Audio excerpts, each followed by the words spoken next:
త్రిదేవ్, ఏం ఆలోచిస్తున్నావు? నువ్వు అనుకున్న ప్లాన్ అంతా తలకిందులైపోయిందా? అవును, తలక్రిందులే అయింది. మీ నాన్న చేసిన పనికి నా లైఫ్ 0 లెవెల్కి పడిపోయింది. ఆస్తిలో వాటా ఇచ్చారు కదా అని అమ్ముకోవాలనుకుంటే అది అమ్ముకోవడానికి మాకు హక్కు లేకుండా వీలునామా రాశారు. అలాంటప్పుడు ఇవ్వడం ఎందుకు? ఆయనే ఉంచుకోవచ్చు కదా.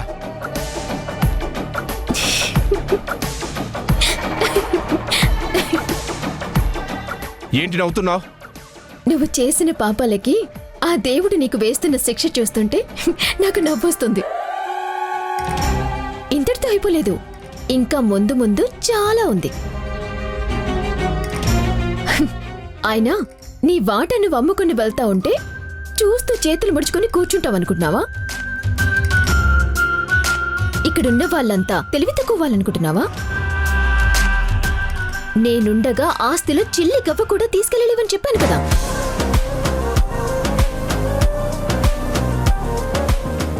ఆస్తి అందరి పేరు మీదకి రాయాలన్నది మా నాన్నగారు ఆలోచన.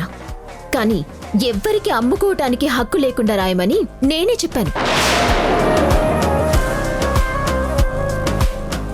ఓహో, ఇది తమరి ఆలోచన అనుకున్నా. నువ్వే ఇలాంటి పని చేస్తుంటావని ముందే అనుకున్నా. నువ్వు జస్ట్ అనుకుంటావు, నేను చేసి చూపిస్తాను. That is Srivalli. అసలు నిన్ను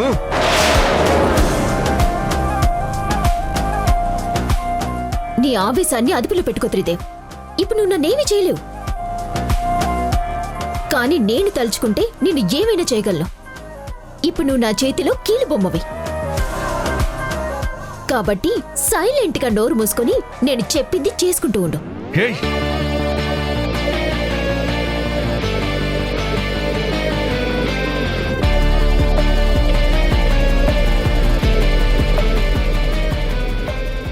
నువ్వు ఒక డెవిల్ శ్రీవల్లి.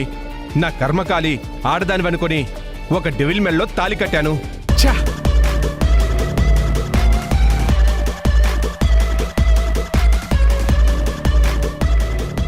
నీలాంటి రాక్షసుల అంతు చూడాలంటే నాలాంటి ఆడవాళ్లు ఇలాగే మారాలి.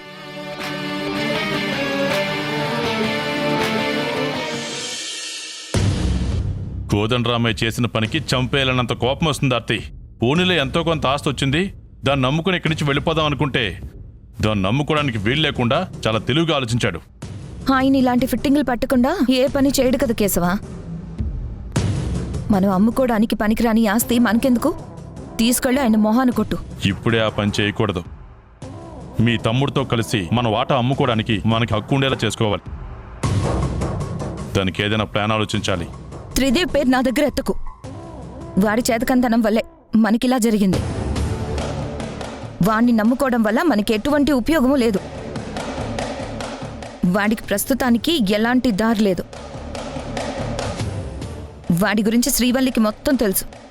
వాడి ఏం ప్లాన్ వేసినా దానికి రివర్స్లో అది ఆలోచించి వాడిని దెబ్బ కొడుతుంది.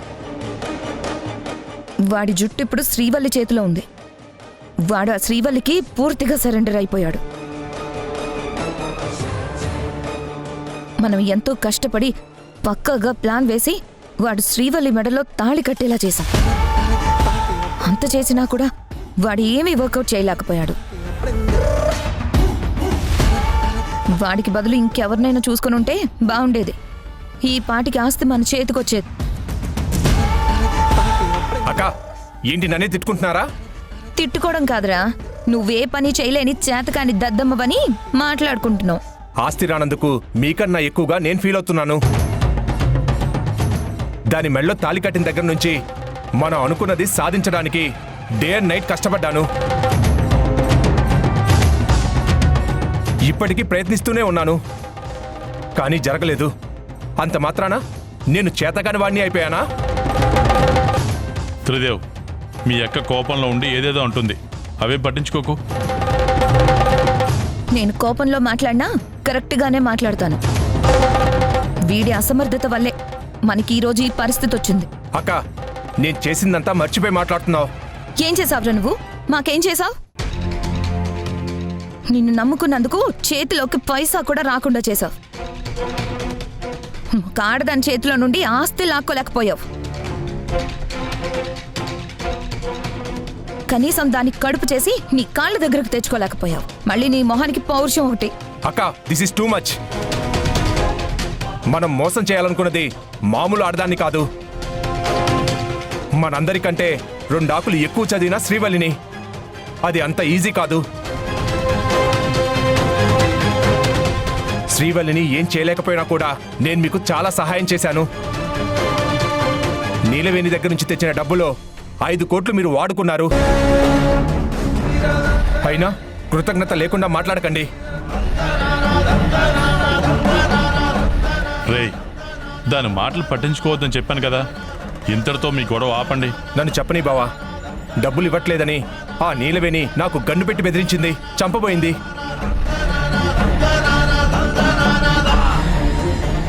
అయినా కూడా మిమ్మల్ని ఒక్క మాట కూడా అనలేదు. కానీ నువ్వు నా మీదే అరుస్తున్నావు. నన్ను మీరు అర్థం చేసుకోలేకపోతే వదిలేయండి. అంతేకాని మరోసారి నన్ను తక్కువ చేసి మాట్లాడితే నేను ఊరుకోను.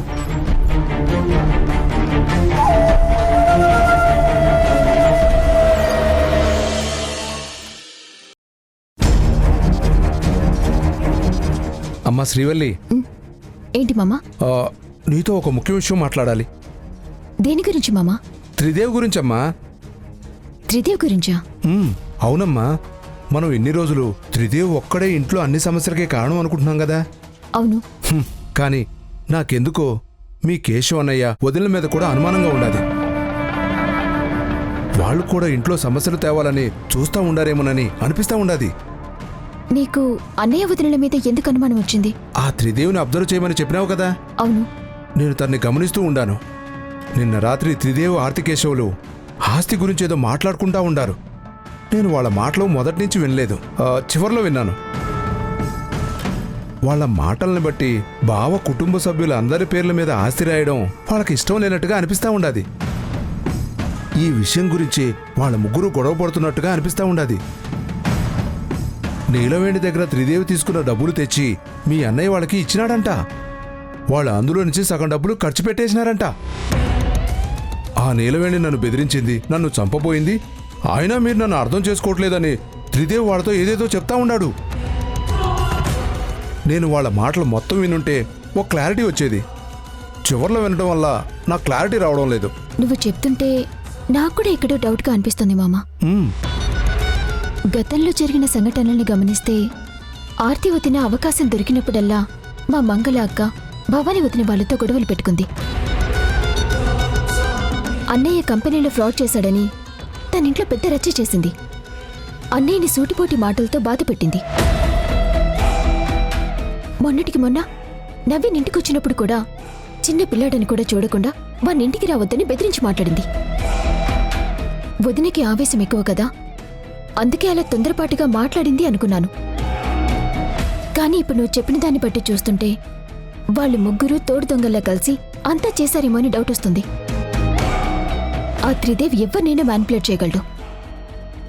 అతనేమైనా అన్నయ్య వదినలకి మాయమాటలు చెప్పి వాళ్ళ మైండ్ని పొల్యూట్ చేసి ఇలా చేస్తున్నాడేమో అని మనకి తెలీదు. కానీ ఏది కన్ఫర్మ్గా తెలియకుండా మనం ఎవరిని అనుమానించలేం. ఇప్పుడైతే నేను త్రిదేవ్ నోరు మోయించాను. ఆస్తి కొట్టేయడానికి వాడికి ఛాన్స్ లేదు. లేదమ్మా, వాళ్ళు ఏదో ఒక అవకాశం కోసం ట్రై చేస్తూనే ఉంటారు. మనం చాలా జాగ్రత్తగా ఉండాలి. సరే మామా, త్రిదేవ్తో పాటు అన్నయ్య వదినల మీద కూడా మనం ఒక కన్నేసి ఉంచుదాం. వాళ్ళకి త్రిదేవ్ చేస్తున్న మోసంలో భాగం ఉందని తెలిస్తే అప్పుడు వాళ్ళ పని నేను చెప్తాను. అప్పటి వరకు నువ్వు జాగ్రత్తగా వాళ్ళని గమనిస్తూ ఉండు. అలాగే శ్రీవల్లి.